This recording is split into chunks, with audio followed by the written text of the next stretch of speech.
Singham, அப்புறம் இவர் mister Kumar வேம்பு, co-founder of Startup Singham, Balachander, co-founder of Startup Singham. இந்த Startup Singham பிளாட்ஃபார்ம் வந்து இப்போ இந்தியாவில் வந்து நிறைய இடத்துல வந்து எல்லாருக்கும் ஃபண்ட் ரைசிங் நடக்குது. உங்களுக்கு எல்லாருக்குமே தெரியும். இப்போ தமிழ்நாட்டில் இருக்கிற ஸ்டார்ட் அப்க்கு வந்து நிறைய ஐடியாஸ், நிறைய இனோவேட்டிவ் ஐடியாஸ் இருக்கு. அவங்களுக்கு வந்து ஒரு ஃபண்டு வேணும்னா நிறைய பேர் வந்து ரொம்ப கஷ்டப்படுறாங்க. அதுக்காக ஒரு டிரான்ஸ்ஃபர்மேட்டிவ் பிளாட்ஃபார்ம் இந்த ஸ்டார்ட் அப் சிங்கம். இது வந்து டிவி ஷோ, ஸ்டார்ட் அப் சிங்கம் டிவி ஷோ நீங்க எல்லாரும் பார்த்துட்டு இருக்கீங்க ஒரு டிவியில. அது வந்து one of the idea to reach out to the all the startups. எங்களோட முக்கியமான நோக்கம் என்னன்னா, தமிழ்நாட்டில் நல்ல இனோவேட்டிவ் ஐடியா, நல்ல பிஸ்னஸ் பண்ணிட்டு இருக்கீங்க, உங்களுக்கு வந்து ஃபண்டு தேவை, உங்களுக்கு வந்து ஒரு மென்டர்ஷிப் தேவை, உங்களுக்கு வந்து அடுத்துக்கடுத்து போகிறதுக்கான ஒரு ஒரு ஒரு பிளாட்ஃபார்ம் தேவைன்னா ஸ்டார்ட் அப் சிங்கம் அணுகலாம். 4 எபிசோட்லேயே வந்து நிறைய பணத்தை நாங்கள் வந்து இன்வெஸ்ட் பண்ணியிருக்கோம். நீங்கள் எல்லாரும் பார்த்துருப்பீங்க. நிறைய கம்பெனிஸ் வந்து நிறைய பெரிய லெவலில் டிரான்ஸ்ஃபார்ம் ஆயிருக்கு. இன்னைக்கு என்ன நடந்ததுன்னா, இன்னைக்கு ஸ்டார்ட் அப் சிங்கம் வந்து முக்கியமான ஒரு வேல்யூக்கான ஒரு கான்செப்டை லான்ச் பண்ணோம். எல்லாருமே வந்து பணம் மட்டும் சம்பாதிக்கணும்னு சொல்லிட்டு இன்வெஸ்டர்ஸ் கிட்ட போய் இன்வெஸ்ட் பண்ணும்போது அவங்க முக்கியமான பிஸ்னஸை வந்து விட்டுறாங்க. அதனால வந்து ஒரு 5 வருஷத்துல வந்து ஸ்டார்ட் அப்ஸ்லாம் ஃபெயில் ஆகுது. அந்த மாதிரி ஃபெயில் ஆகாம அந்த ஸ்டார்ட் அப்ஸை சக்ஸஸ் பண்றதுக்காக அவங்கள வந்து பெரிய லெவலுக்கு கொண்டு போறதுக்காக வேல்யூகான்ன்ற கான்செப்டை நாங்கள் கிரியேட் பண்ணியிருக்கோம். யூனிக்கானா ஆக விரும்புகிற எல்லா ஸ்டார்ட் அப்ஸும் ஃபர்ஸ்ட் வேல்யூகான் ஆகணும்னா அவங்க பண்ற பிஸ்னஸ் வந்து எப்பவுமே வந்து இருந்துட்டே இருக்கும், அவங்களுக்கு வந்து ரெவன்யூ ஜென்ரேட் ஆகிட்டே இருக்கும். அந்த ஒரு கான்செப்ட் தான் இன்னைக்கு லான்ச் பண்ணோம். இன்னைக்கு நீங்க வந்தது எல்லாருக்குமே நன்றி. மிஸ்டர் குமார் வேம்பு சார் வந்து உங்க எல்லாருக்கும் தெரிஞ்சிருக்கும், கோ ஃப்ரூகல்னு ஒரு கம்பெனியை ஸ்டார்ட் பண்ணவர். அப்புறம் ஜோகோன்னு ஒரு கம்பெனி, அதோடைய one of the founding team co-founder அவர் வந்து ஸ்டார்ட் அப் சிங்கத்துல ஒரு இன்வெஸ்டரா வந்திருக்காரு. இன்வெஸ்டர் மட்டும் கிடையாது, எங்களை மென்டர் பண்றவர். ஸோ அவரும் இப்போ பேசுவார். நன்றிங்க. நம்ம மேடையில பேசணும். உங்களுக்கு ஏதாவது கேள்விகள் இருந்தா கேட்கலாம். கேள்விகள் இருந்தா கேளுங்க. மத்திய நிதிநிலை அறிக்கையில் சிறப்பு சலுகைகளை அறிவிச்சிருக்காங்க. நிதிநிலை அறிக்கையில சிறப்பு சலுகைகளை அறிவிச்சிருக்காங்க. தனியார் வருவாய் தள்ளுபடிலாம் அது எந்த அளவுக்கு தொழில்நுட்ப நிறுவனம் சாத்தியமா இருக்கும்? பட்ஜெட்ல இப்போ கண்டிப்பாவே பாத்தீங்கன்னா, இப்போ ஸ்டார்ட் அப்ல இருந்து ஒரு பொருள்களை ப்ரொக்யூர் பண்ணணுன்றதுல இருந்து, ஏன்னா ஸ்டார்ட் அப்க்கு கஸ்டமர் கண்டுபிடிக்கிறது கஷ்டம். அது மாதிரி இப்போ ஒரு செக்டர் ஸ்பெசிஃபிக்கா டிஃபென்ஸ் ஸ்டார்ட் அப் அந்த மாதிரி இதுக்கெல்லாம் என்கரேஜ் பண்ணணும்னு அது மாதிரி நிறையா ஸ்கீம் இருக்கு. இது எல்லாமே வந்து ஒரு அரசாங்கம் வந்து ஸ்டார்ட் அப்பை நிறையா என்கரேஜ் பண்ணி அவங்களோட ப்ராடக்டை எவாலுவேட் பண்ணி அவங்க ப்ராடக்ட் யூஸ் ஆகும்னா அவங்களுக்கு ஈஸியாக ப்ரொக்யூர்மெண்ட் பண்ணுற மாதிரியான ஸ்கீம்லாம் வச்சுருக்காங்கன்றது வந்து ஒரு வரவேற்கத்தக்க விஷயம்.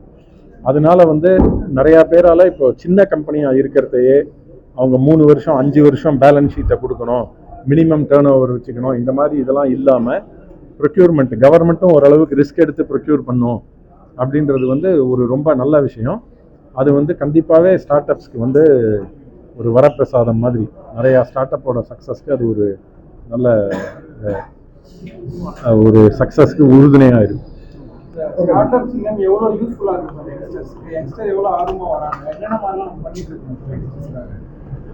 சரி, 2 முக்கியமான விஷயங்க. ஒன்று வந்து ஒருத்தர் ஸ்டார்ட் அப் ஆரம்பிக்கிறாரு அப்படின்னா, இன்னைக்கு ஒரு கம்பெனி நடத்தணும்னு வச்சுக்கோங்க. இப்போ ஒரு ஐடியா அவருக்கு இருக்கும், அந்த ஐடியாவை அவரால் ப்ராடக்டாக பண்ணக்கூடியது இருக்கும். ஆனால் அந்த ப்ராடக்டை வந்து ஒரு மார்க்கெட்டுக்கு எடுத்துகிட்டு போய் வளர்க்கணும் அப்படின்னா அதுக்கு வந்து டீம் செட்டப் பண்ணணும். இப்போ நான் ஒரு இன்ஜினியராக ப்ராடக்ட் ஆரம்பிக்கிறேன், நான் சேல்ஸ் அண்ட் மார்க்கெட்டிங் பண்ண தெரியணும், ஈவெண்ட் பண்ண தெரியணும், பிஆர் பண்ண தெரியணும், அக்கௌண்டிங் பண்ண தெரியணும், அது மாதிரி ஹெச்ஆர் பண்ண தெரியணும். அது மாதிரி நிறையா விஷயங்கள் எனக்கு தெரியாத விஷயங்களாகவே இருக்கும். இப்போ ஸ்டார்ட் அப் சிங்கம் மாதிரி பிளாட்ஃபார்முக்கு வந்தாங்கன்னா அவங்களுக்கு வேகமாக ஒரு இன்வெஸ்டரோட கனெக்ட் ஆகி இன்வெஸ்டர்கிட்ட போகிறாங்க. அவங்க டிவி ஷோவில் வர்றதுனால அவங்களுக்கு ஒரு பேர் வருது. இப்போ நீங்கள் இங்கே ப்ரெசென்ட் பண்ணின எல்லா கம்பெனியும் பார்த்தீங்கன்னா அதனால அவங்களுக்கு ஆர்டர் வருது, அதனால அவங்களுக்கு இன்னும் வேற இன்வெஸ்டர் வராங்க.